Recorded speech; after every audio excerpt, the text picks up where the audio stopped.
Hi అండి, అందరికీ వందనాలండి. ఆయన కృప నిరంతరము ఉండునని ఉంటుంది కదండి. అది 136 అధ్యాయంలో ఉందండి. ఎవరైనా వినాలనుకుంటే 136 అధ్యాయం వినండి. ఓకే అండి. 137 అధ్యాయం 1వ వచనం. బబులోను నదుల ఎదుట కూర్చుండి ఉన్నప్పుడు మనము సియోనును జ్ఞాపకము చేసుకుని ఏడ్చుచుంటిమి. వాటి మధ్యనున్న నిరవంజి చెట్లకు మన సితారాలు తగిలించితిమి. అచ్చట మనలను చెరగొన్నవారు ఒక కీర్తన పాడుడి అనిరి. మనలను బాధించువారు సియోనులో కీర్తనలలో ఒకదానిని మాకు వినిపించుడి అని మన వలన ఉల్లాసము కోరిరి. అన్యజనుల దేశములో యెహోవా కీర్తనలు మనమెట్లు పాడుదుము. యెరూషలేమా, నేను నిన్ను మరచిన ఎడల నా కుడి చెయ్యి తన నేర్పు మరచునుగాక. 6వ వచనము. నేను నిన్ను జ్ఞాపకము చేసుకుని ఎడల నా ముఖ్య సంతోషము కంటే నేను యెరూషలేమును హెచ్చుగా ఎంచని ఎడల నా నాలుక నా అంగటికి అంటుకొనును గాక. యెహోవా ఏదోము జనులు చేసినది జ్ఞాపకము చేసుకొనుము. యెరూషలేము పాడైన దినమును జ్ఞాపకమునకు తెచ్చుకొనుము. దానిని నాశనము చేయుడి, సమూల ధ్వంసము చేయుడి అని వారు చాటిరి కదా. పాడు చేయబడబోవు బబులోను కుమారి, నీవు మాకు చేసిన క్రియలను బట్టి నీకు ప్రతీకారము చేయువాడు ధన్యుడు. 9వ వచనము. నీ పసిపిల్లలను పట్టుకొని వారిని బండకు వేసి కొట్టువాడు ధన్యులు. 138వ అధ్యాయం అండి. 138 దావీదు కీర్తన. నేను నా పూర్ణ హృదయముతో నీకు కృతజ్ఞతాస్తుతులు చెల్లించుచున్నాను. దేవతల ఎదుట నిన్ను కీర్తించెదను. 2వ వచనం అండి. నీ పరిశుద్ధాలయము తట్టు నేను నమస్కారము చేయుచున్నాను. నీ నామమంతటి కంటే నీవిచ్చిన వాక్యమును నీవు గొప్ప చేసి ఉన్నావు. నీ కృపా సత్యములను బట్టి నీ నామమునకు కృతజ్ఞతాస్తుతులు నేను చెల్లించెదను. నేను మొర్రపెట్టిన దినమున నీవు నాకు ఉత్తరమిచ్చితివి. నా ప్రాణంలో త్రాణ పుట్టించు నన్ను ధైర్యపరిచితివి. యెహోవా, భూరాజులందరూ నీవు సెలవిచ్చిన మాటలు విని నీకు కృతజ్ఞతాస్తుతులు చెల్లించెదరు. యెహోవా మహాప్రభావము గలవాడని వారు యెహోవా మార్గములను గూర్చి గానము చేసెదరు. యెహోవా మహోన్నతుడైనను, ఆయన దీనులను లక్ష్యపెట్టును. ఆయన దూరము నుండి గర్విష్ఠులను బాగుగా ఎరుగును. నేను ఆపదలో చిక్కుబడి ఉన్నను, నీవు నన్ను బ్రతికించెదవు. నా శత్రువుల కోపము నుండి నన్ను రక్షించుటకే నీవు నీ చెయ్యి చాపెదవు. నీ కుడి చెయ్యి నన్ను రక్షించును. యెహోవా నా పక్షమున కార్యము సఫలము చేయును. యెహోవా, నీ కృప నిరంతరము ఉండును.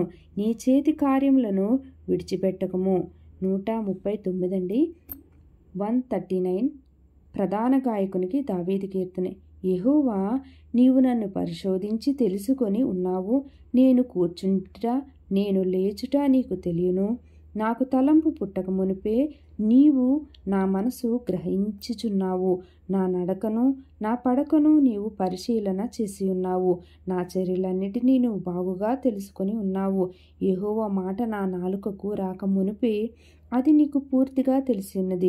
వెనుకను ముందును నీవు నన్ను ఆవరించి ఉన్నావు. నీ చెయ్యి నా మీద ఉంచి ఉన్నావు. ఇట్టి తెలివి నాకు మించినది, అది అగోచరము, అది నాకందదు. నీ ఆత్మ యొద్ద నుండి నేనెక్కడికి పోవదును. నీ ఆత్మ నొద్ద నుండి నేనెక్కడికి పోవదును. నీ సన్నిధి నుండి నేనెక్కడికి పారిపోవదును. నేను ఆకాశమునకు ఎక్కినను, నీవు అక్కడను ఉన్నావు. పాతాళమందు నేను పాతాళమందు పండుకొనినను, నీవు అక్కడను ఉన్నావు. నేను వేకువ రెక్కలు కట్టుకొని సముద్ర దిగంతములలో నివసించినను, అక్కడను నీ చెయ్యి నన్ను నడిపించును. నీ కుడి చెయ్యి నన్ను పట్టుకొనును. అంధకారము నన్ను మరుగు చేయును. నాకు కలుగు వెలుగు రాత్రివలే ఉండును అని నేను అనుకుని ఎడల చీకటైనను నీకు చీకటి కాకపోవును. రాత్రి పగటి వలె నీకు వెలుగుగా ఉండును. చీకటియు వెలుగును నీకు ఏకరీతిగా ఉన్నవి. నా అంతరింద్రియములను నీవే కలుగజేసితివి. నా తల్లి గర్భమందు నన్ను నిర్మించిన వాడవు నీవే. నీవు నన్ను కలుగజేసిన విధము చూడగా భయమును ఆశ్చర్యమును నాకు పుట్టుచున్నవి. అందును బట్టి నేను నీకు కృతజ్ఞతాస్తుతులు చెల్లించుచున్నాను. నీ కార్యములు ఆశ్చర్యకార్యములు, నీ సంగతి ఆ సంగతి నాకు బాగుగా తెలిసి ఉన్నది. 15వ వచనమండి. నేను రహస్యమందు పుట్టిన నాడు భూమి యొక్క అగాధ స్థలములలో విచిత్రముగా బడిన నాడు నాకు కలిగిన ఎముకలను నీకు మరుగై ఉండలేదు. నేను పిండమునై ఉండగా నీ కన్నులు నన్ను చూసెను. నియమింపబడిన దినములలో ఒకటైనను కాకమునిపే నా దినములన్నీ నీ గ్రంథములో లిఖితములు ఆయను. 17వ వచనమండి. దేవా, నీ తలంపులు నాకెంత ప్రియమైనవి. వాటి మొత్తం ఎంత గొప్పది. వాటిని లెక్కించదాననుకుంటున్నా అవి ఇసుక కంటెను లెక్కకు ఎక్కువై ఉన్నవి.